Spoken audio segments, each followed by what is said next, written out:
Alright viewers, welcome back to the DCS World video in the Phantom. Today we are learning how to do the cold start procedure in the back of a Phantom. So we'll start from left to right. I already have the engines started, as you can hear, to give me power in the back. So we will turn on the radio to transmit receive plus guard, the TACAN to transmit receive and set that as needed on the TACAN box. If you need to take control of the TACAN or the radio in the back seat, you can use these buttons here. They'll go green if they're in your control. This can actually be quite useful because what I do often with Jester, or if I have a human pilot or WSO, is I will have one channel in the front, one in the back for both TACAN and the radio. I'll just switch between the two as I need with these buttons instead of like manually doing the entire system.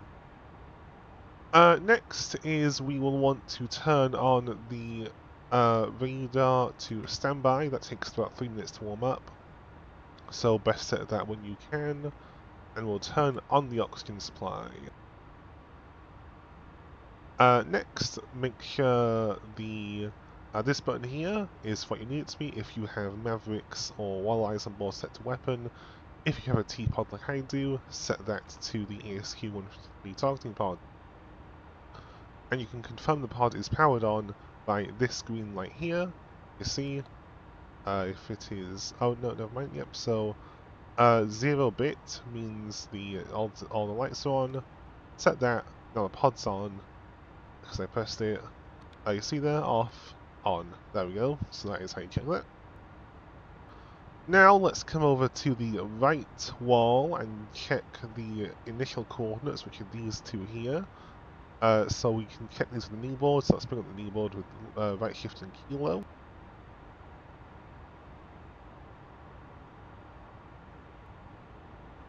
So there we go, you see there, initial point, 30, 57, 31, 26. Let's go and check that. This is already mostly preset, it's a bit wrong, so we'll change that to 30, 57. With a left click, then with a mouse wheel scroll down to 3057. And then 3126, that's right. And we're expecting a magnetic variation of 27719. So, just set this to what you need it to be. So let's scroll it down. There you go, so now it says west. So, to get a magvar of 27719, you want to be setting it to about 87 degrees west. Because that is what 277 is, it's 87 degrees to the west.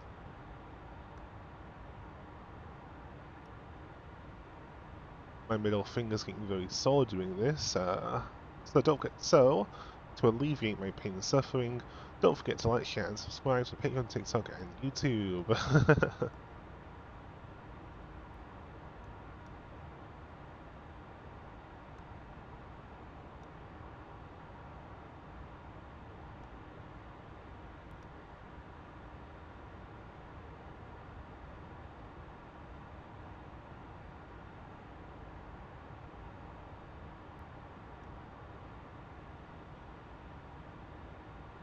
And then these two, I think these are probably used for the bombing calculations for but you don't really need to use these.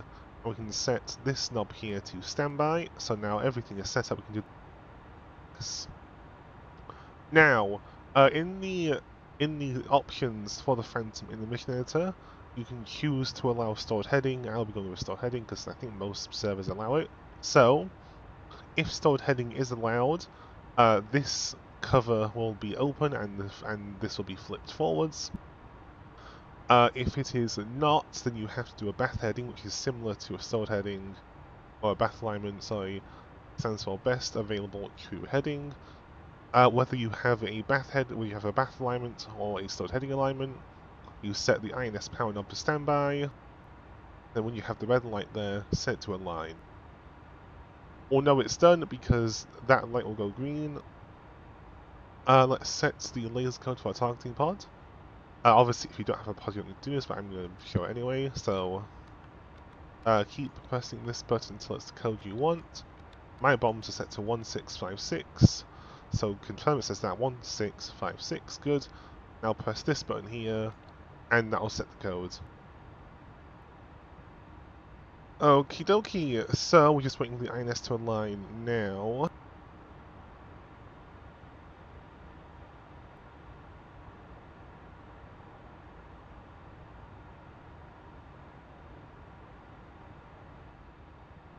Now, this master caution will not go away because that's in the pilot seat. I'm not in the pilot seat, so, well, tell your pilot to get rid of that if you have one. I don't in this example, I'm just showing you how to do it. Now let's turn the RWR on, so press this button here.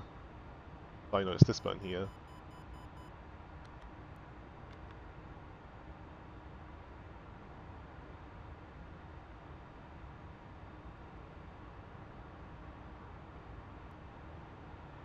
Okay, now the radar, or the radar should be warmed up by now, so let's go and set that to operate, and set the DS set screen mode to radar.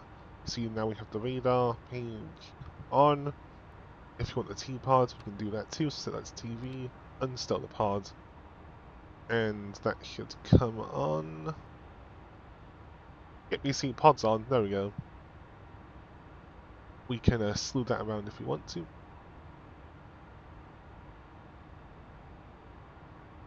But I'm gonna stow that because I don't need it because I'm on the ground.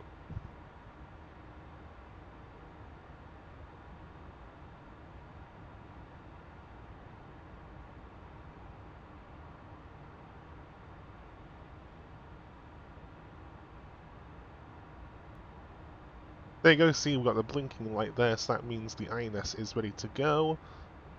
So we will set the INS power knob to nav, and that will extinguish both lights. And at this point, I would be telling my pilot to set the that thing on the back seat to the slave mode. Oh, I forgot what it's called. It's it's in the light. You know what I mean. It's those that switch you have in the front when Jester says go. Yeah, primary sync. The primary sync switch. Set that to slave. And finally, let's close the canopy.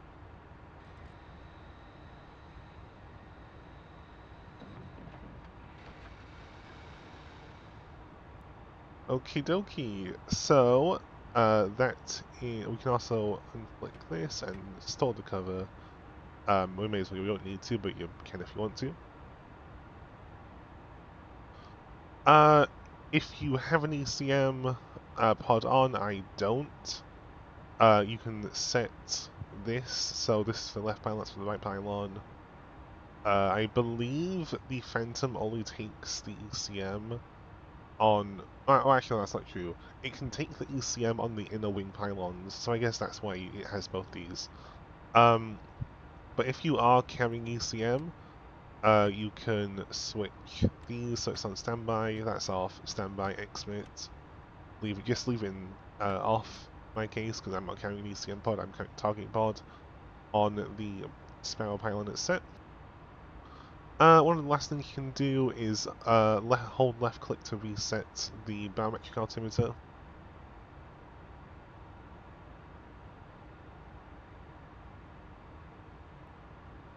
Of course, that won't reset because I haven't done the reset in the front cockpit, so there, you need to wait for the pilot to do that before you can reset it. And I believe that is the last thing to do in the cockpit. Of course, you do have IFF here, but that's not entirely necessary because I used to use mode 4 really in DCS. The other modes are modeled, but I mean not really. You just use mode 4.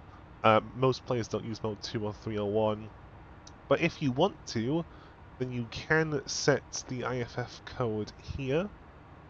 So you see here, I believe this is for mode 3 because it's the 4-digit. So you'll be given a code, you can put it in, an aircraft the same colour as you will reply with that, so that's all good. So viewers, that'll be it for today's video. Don't forget to like, share and subscribe like I told you earlier with my sore middle finger on my right hand. And I'll see you in the next one. Shark 3-1, signing off.